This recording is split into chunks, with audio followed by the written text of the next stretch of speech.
I met a Gypsy.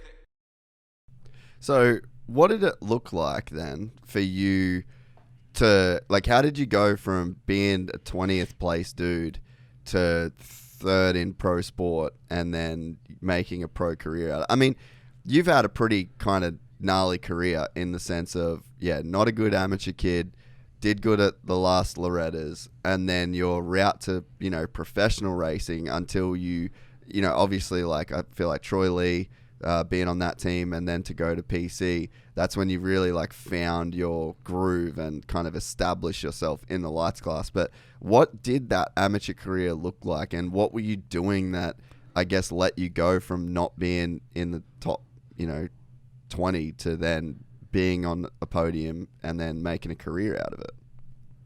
Yeah. So like I said, like I grew up all my life in Iowa, went to public school, would always beg my parents to be homeschooled and go to a training facility and, so on and so forth. And it was just like not happening. And then my junior year of high school, it was in the winter time. And I got a road bike and decided I was going to start training for, I don't even know what, just because I was gonna. And then my mom sat down with me and said that she and my dad agreed to let me get homeschooled my last year of high school and go to a training facility for 1 year. And so we looked around, and this was middle of 2014. So we looked around at all the options, and we decided to go to Club MX. So loaded up in an RV, went down there with the bikes that I had no clue what it was going to take to keep bikes going for riding every single day. But yeah, anyway, like we went through that, and then 2015 I got hurt right before Loretta's.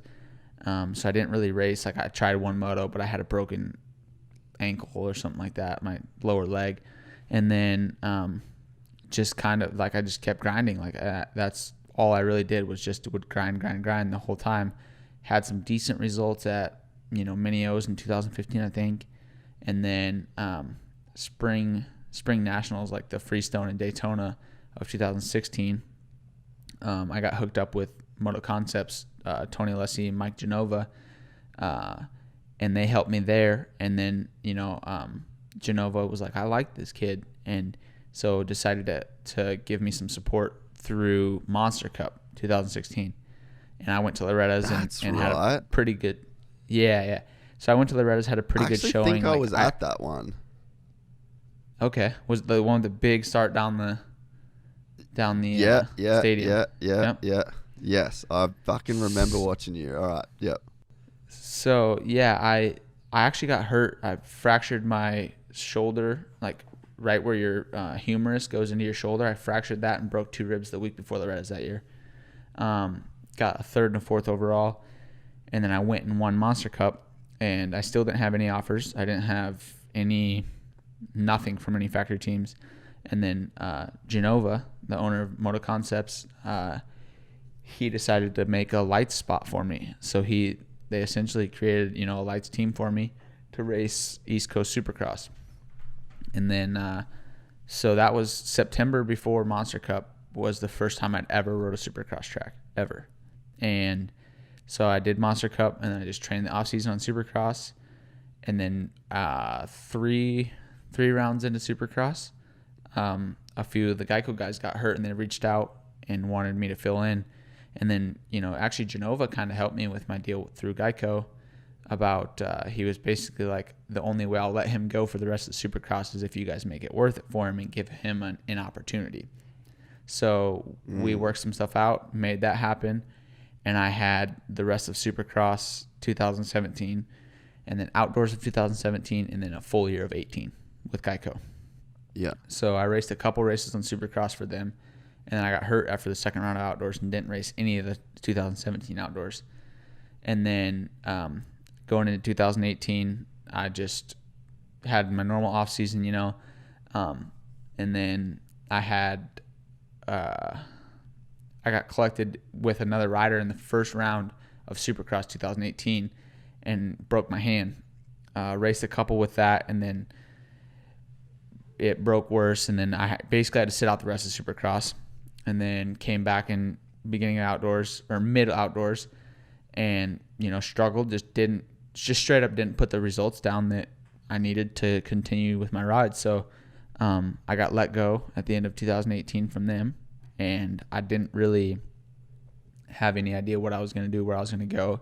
I bought a 450 from Geico and kept training on Supercross. And then throughout all this time since I moved to club, I became really close friends with Justin Brayton.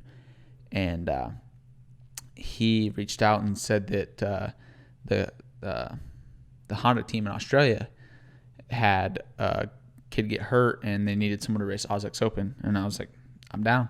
Like, I'll fly tomorrow. So I flew to Australia, raced AUS-X Open. I won that. And then I came back, and then I was kind of working on a deal to possibly ride for the Club MX Traders team for 2019. Yeah. And then I went and I raced Bercy Supercross in Geneva, got hooked up with Eric Pernard, and he's such a cool dude. Like, he gave me the He's the opportunity biggest to come legend, race though. that. Oh yeah, he's awesome. Like, and that was through Brayton too. Like, he's got a really good relationship with him. So I just, that whole offseason, I was like, man, I gotta keep racing and just get my name out there. I raced straight rhythm for Mathis that year. I got a call and was like, hey, do you want to ride a 2-stroke at straight rhythm? And I was like, sure. Like, I'll do whatever. I'll fly to California and just get out there and just keep racing and just try and better myself. Like, I went, I was like, being on Geico and being on a factory team was like my dream. And then I got it, and then I lost it. And at first it was kind of tough to accept the fact that, hey, you lost it. Like, you're no longer a factory rider. And what are you going to do to get back to your goal? And so I knew I just had to grind. And so then actually, right around Christmas time, 2018, so going into 2019, I got a call from Myshak, the owner of of Geico, and he said that they needed a fill-in guy for the West Coast Supercross. And I was actually flying back to Iowa for Christmas vacation, and I didn't have anything completely done for 2019, so I took the deal, flew straight from there with a bag worth of a week's worth of clothes for Christmas vacation, and had the 2019 West Coast season. So I stayed at Carson Mumford's place, raced that whole deal. I podium Vegas that year. That was kind of like, that was where I started finding my feet. I was like, it seemed like I got sixth every weekend, but I was right in there, and then I podiumed in Vegas, and I didn't have anything for outdoors. So I kept riding one of their 450s that they helped me with. And then after the third round of outdoors, TK called me from Troy Lee and was like, had a fill-in spot. And I filled in for those guys the rest of the summer. And then I got an offer from Mitch towards the mid to end of that summer to ride for the 2020 season. So that was that's from, when I started to train to maybe make it happen to, kind of my beginning at Pro Circuit.